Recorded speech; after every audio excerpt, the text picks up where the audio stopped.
सिडीपीओ कोरेगाव काल दिनांक 26 जून 2026 रोजी रहमतपूर पोलीस स्टेशन हद्दीमध्ये बालविवाह होणार असल्याची माहिती आम्हाला मिळाली।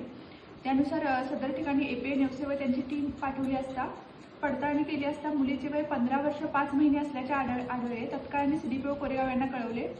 सिडीपीओ कोरेगाव यांच्या सांगण्यावरून सदर मुलीला महिला स्टाफ आणि त्यांच्या नातेवाईकांसह पोलीस स्टेशन येथे हजर केले।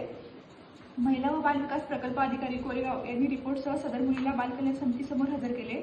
त्यानंतर बाल कल्याण समितीने तिची मानसिक स्थिती लक्षात घेऊन तिला काळजी व संरक्षणाची गरज असलेली बालिका म्हणून घोषित केल्याने अंतिम आदेशानुसार तिचे शिक्षण, पुनर्वसन व समुपदेशन प्रक्रिया अधिकृतपणे सुरू करण्यात आली आहे। बालविवाह प्रतिबंध अधिनियम 2006 अन्वये 18 वर्षाखालील मुलीचा विवाह करणे, विवाहाचा प्रयत्न करणे, मदत करणे हा गंभीर व अजामीनपात्र गुन्हा आहे। अशा बेकायदेशीर कृत्यामध्ये सहभागी असणाऱ्यावर कडक कारवाई केली जाईल असा इशारा प्रशासनातर्फे देण्यात आला आहे। मुलीचे बालपण वाचवणे ही केवळ शासनाची जबाबदारी नसून तर संपूर्ण समाजाची जबाबदारी आहे।